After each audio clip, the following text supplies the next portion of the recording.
wabarakatuh. Saya Niluh Nafiul Maulida, NIM T 2018-13-47 dari kelompok 3, ingin menjelaskan mengenai perkembangan jiwa keagamaan pada anak dan remaja.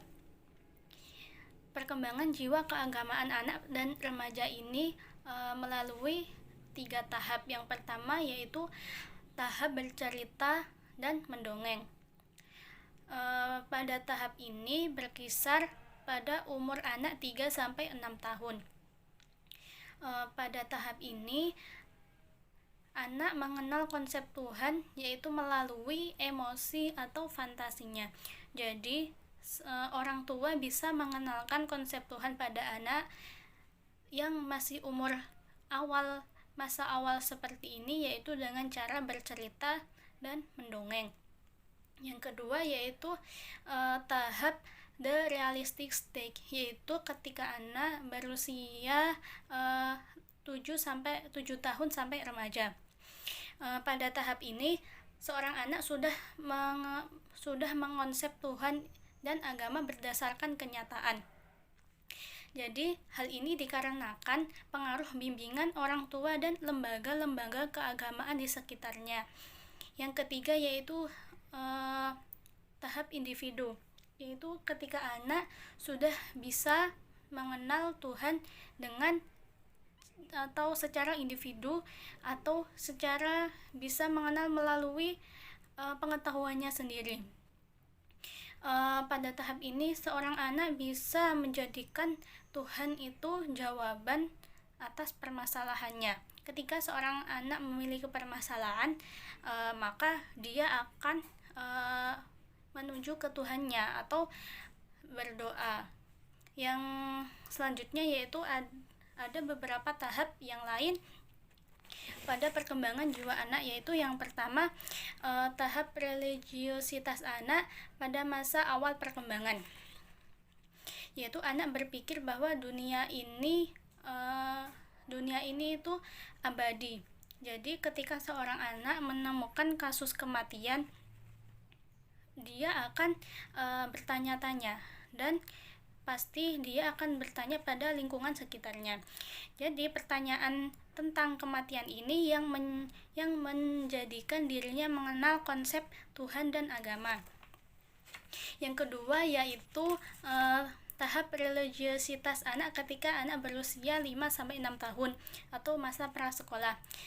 Pada tahap ini anak mencari representasi Tuhan dalam kehidupan nyatanya, sehingga ia membayangkan bahwa Tuhan itu memiliki ciri fisik seperti halnya manusia.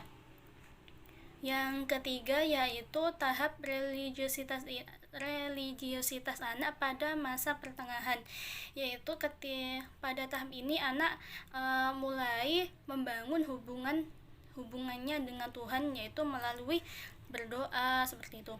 Yang keempat yaitu tahapan terakhir religiositas anak terjadi ketika anak ingin memahami dunia itu secara keseluruhan. Jadi seperti tahap yang awal tadi, seorang anak ketika memiliki permasalahan atau mempunyai permasalahan, dia akan menuju ke Tuhannya untuk solusi atau permasalahan yang dihadapinya, karena dirinya atau jiwanya itu sudah terpaut dengan Tuhannya. Sekian, terima kasih penjelasan dari saya, kurang lebihnya mohon maaf. Wassalamualaikum warahmatullahi wabarakatuh. Assalamualaikum warahmatullahi wabarakatuh.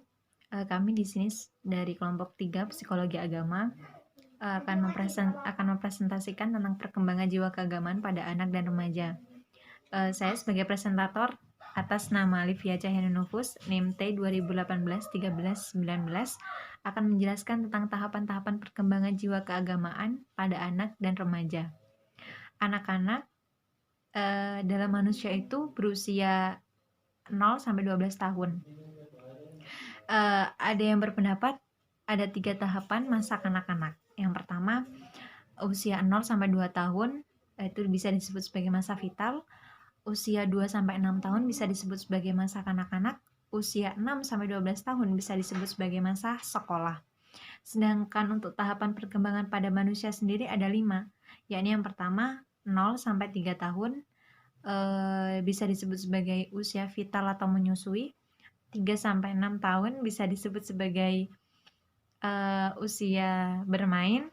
6-12 tahun bisa disebut sebagai usia sekolah. 12 tahun sampai 21 tahun bisa disebut sebagai periode sosial atau masa pemuda. 21 tahun ke atas bisa disebut sebagai dewasa atau kematangan fisik dan psikisnya. Untuk tahapan perkembangan jiwa keagamaan pada anak, di sini anak pertama kali mengenal Tuhannya melalui bahasa orang tua pada lingkungannya. Jadi orang tua di sini berperan sangat besar untuk menumbuhkan sejak dini jiwa keagamaan pada anaknya. Jika jiwa keagamaan pada anaknya tidak ditumbuhkan sejak dini pada usia anak-anak, saat masa dewasa anak-anak akan merasa mungkin akan salah pergaulan, soalnya dalam hal ini jiwa keagamanya tidak dipupuk sejak masa kanak-kanak. Jadi jiwa keagamaan itu juga bisa disebut sebagai tingkah laku yang berhubungan dengan kehidupan beragama dan seberapa besar pengaruh keyakinan beragama terhadap dirinya dan lingkungannya. Sedangkan untuk perkembangan jiwa keagamaan pada remaja dipengaruhi oleh perkembangan psikis dan fisiknya. Sifat keagamaan pada remaja itu juga masih belum stabil. Kadang remaja itu juga taat beribadah, juga kadang lalai dalam beribadah. Mungkin penjelasan dari saya mengenai tahapan-tahapan perkembangan jiwa keagamaan pada anak-anak dan remaja cukup sekian. Kurang lebihnya saya mohon maaf dan terima kasih. 18, 13, 15. Di sini saya akan menjelaskan beberapa materi mengenai perkembangan jiwa keagamaan pada anak. Di sini saya akan menjelaskan yang sumber-sumber jiwa keagamaan. Sebagai manusia, fitrah kita adalah menyembah dan mengabdikan diri kepada Tuhan, yang mana dari menyembah itu kita hanya diusahakan untuk beribadah kepada Tuhan Yang Maha Esa. Kemudian ada pertanyaan begini, apakah yang menjadi sumber pokok yang mendasari timbulnya keinginan untuk beribadah tersebut? Yaitu ada beberapa teori. Yang pertama teori monistik. Teori monistik di sini berpendapat bahwa yang menjadi sumber kejiwaan agama itu adalah sumber jiwa pada diri kita sendiri. Kemudian sumber tunggal manakah yang dimaksud itu? Ada beberapa ahli yang mendefinisikan, yaitu pertama Thomas van Aquino, yaitu sebagai penganut paham rasionalisme. Ia berpendapat bahwa sumber kejiwaan agama itu berasal dari akal, yang mana dengan akal kita dapat beragama. Dengan kata lain, orang yang tidak memiliki akal itu tidak akan memiliki agama, tidak mampu menafsirkan agama itu. Yang kedua adalah Friedrich Hegel. Yang kedua ini yaitu filsuf Jerman ini berpendapat bahwa agama adalah suatu pengetahuan yang sungguh-sungguh. Dengan tidak adanya pengetahuan, maka dari itu agama semata-mata merupakan hal atau persoalan yang berhubungan dengan akal pikiran. Di sini Friedrich Hegel ini sama pendapatnya menurut dengan Thomas van Aquino. Yang ketiga adalah Friedrich Schleiermacher, yang mana berpendapat bahwa yang menjadi sumber kejiwaan agama yaitu adalah rasa ketergantungan kita terhadap agama tersebut. Yang mana dengan agama diri kita merasa ada keterpaksaan atau sifat terpaksa dari Tuhan Yang Maha Esa, sehingga menurut Friedrich di sini manusia tidak mampu berbuat apa-apa, hanya dikendalikan oleh Tuhan Yang Maha Esa. Yang keempat adalah menurut Rudolf Otto. Menurutnya yaitu sumber jiwa agama adalah rasa kagum yang berasal dari the wali, orang yang maksudnya itu yang sama sekali lain. Dari sini maksudnya kagum di sini yaitu pada sifat diri manusia itu memiliki rasa kekaguman terhadap Tuhan Yang Maha Esa, sehingga menimbulkan rasa pengagungan terhadap Tuhan Yang Maha Esa. Yang kelima yaitu menurut William McDougall. Menurutnya sumber kejiwaan agama merupakan suatu kumpulan yang dari beberapa insting Nah, dari sini pendapat William di sini sangat bertentangan terhadap pendapat lain, yaitu seperti Roger Upton, Frederick dan lain-lain. Karena di sini menurutnya agama timbul dari golongan insting semacam terintegrasi. Jika agama merupakan insting, maka setiap orang tanpa harus belajar agama pasti akan terdorong secara spontan ke dalam ibadah masing-masing. Nah, jadi di sini jelas pendapat William McDougall di sini sangat bertentangan, karena menurutnya agama di manusia terdapat 14 insting. Yang teori kedua yaitu adalah teori fakulti. Teori ini berpendapat bahwa tingkah laku manusia itu tidak bersumber pada satu faktor saja, yaitu akan tetapi terdiri dari beberapa unsur. Antara lain yaitu yang dianggap memegang peranan penting adalah peranan fungsi cipta atau reason, rasa, emotion, dan karsa, will. Yang pertama adalah cipta atau reason, merupakan fungsi intelektual manusia, atau ilmu kayak kalam teologi merupakan cerminan adanya pengaruh fungsi intelektual itu. Jadi pengaruh kalam atau ideologi atau juga keimanan itu berfungsi untuk meningkatkan pemikiran pada diri manusia. Yang kedua adalah rasa, emotion, adalah suatu tenaga dalam jiwa manusia yang banyak berperan dalam membentuk motivasi dalam corak tingkah laku seseorang. Dengan adanya rasa, kita bisa mengekspresikan suatu kehendak yang ada pada hati kita. Yang ketiga yaitu karsa atau will. Di sini merupakan fungsi eksklusif dalam diri manusia. Will berfungsi mendorong timbulnya pelaksanaan doktrin serta ajaran agama berdasarkan fungsi kejiwaannya.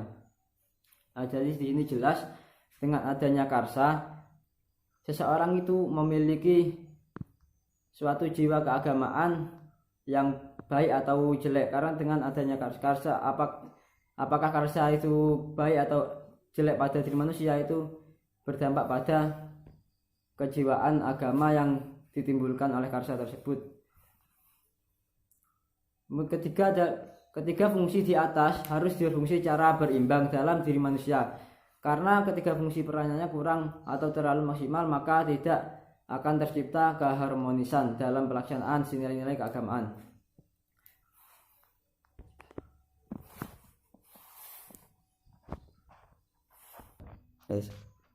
Beberapa tokoh pendukung dari teori fakulti di sini ada tiga. Yang pertama adalah G.M. Stratton. Ia mengemukakan teori konflik. Ia mengatakan bahwa yang menjadi sumber kejiwaan keagamaan adalah adanya konflik dalam kejiwaan manusia. Keadaan yang berlawanan seperti baik buruk moral, kepastian kepasifan keaktifan, rasa rendah diri dan rasa harga diri menimbulkan pertentangan yang menjadi sumber konflik dalam diri manusia. Yang kedua adalah Zakiat Derajat. Menurut Zakiat Derajat, bahwa pada diri manusia itu terdapat suatu kebutuhan pokok. Ia mengemukakan bahwa selain dari kebutuhan jasmani dan rohani, manusia mempunyai satu kebutuhan akan keseimbangan dalam kehidupan jiwanya, agar tidak mengalami tekanan. Unsur-unsur yang dikemukakan oleh Zakiat Derajat di sini yaitu yang pertama kebutuhan akan rasa kasih sayang. Yang kedua kebutuhan akan memiliki rasa aman. Yang ketiga kebutuhan akan harga diri. Dan keempat adalah kebutuhan akan rasa bebas. Dan yang kelima adalah kebutuhan akan rasa sukses. Kemudian pendukung dari teori fakulti di sini yang ketiga adalah menurut W.H. Thomas. Melalui teori The Four Witcher, Thomas mengemukakan bahwa yang menjadi sumber kejiwaan agama adalah ada 4. Yang mana yang pertama adalah suatu keinginan untuk keselamatan. Ya, jadi jelas di sini sumber keagamaan di sini menurut Thomas yaitu kan keselamatan. Setiap diri individu pada manusia itu otomatis ingin selalu merasa dirinya selamat. Yang kedua adalah keinginan untuk mendapat penghargaan atau recognition. Yang ketiga adalah suatu keinginan untuk ditanggapi atau respons. Yang keempat, menurut Thomas di sini adalah keinginan akan pengetahuan dan pengalaman baru.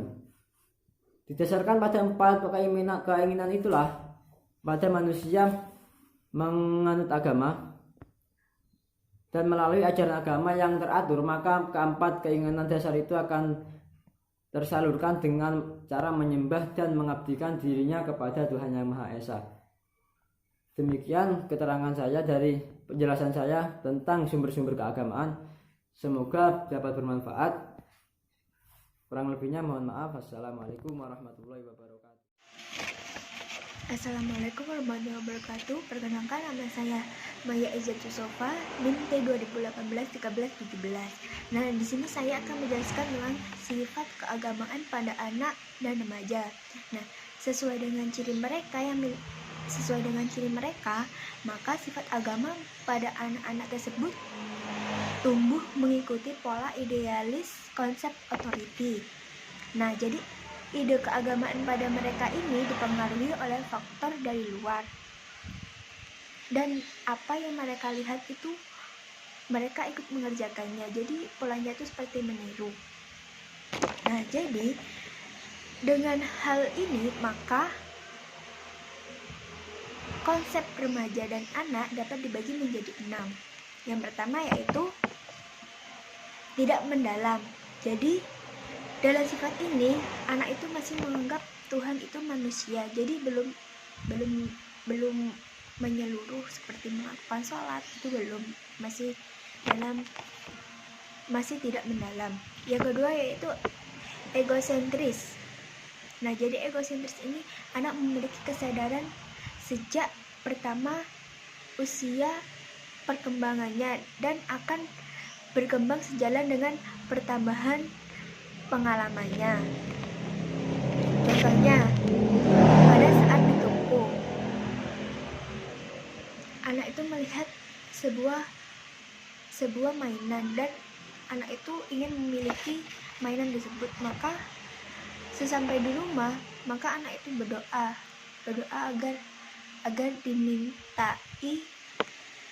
agar dikasih mainan tersebut. Nah, kalau semuanya Tuhan tidak mengabulkannya, maka anak itu akan berhenti untuk berdoa. Seperti itu. Yang ketiga yaitu anthropomorphism. Nah, anthropomorphism ini anak-anak mengenal Tuhannya dari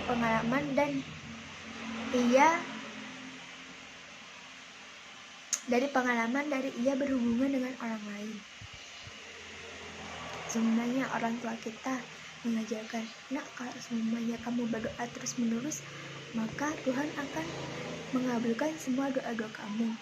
Tidak hanya satu kali kamu berdoa, tapi berkali-kali, seperti itu.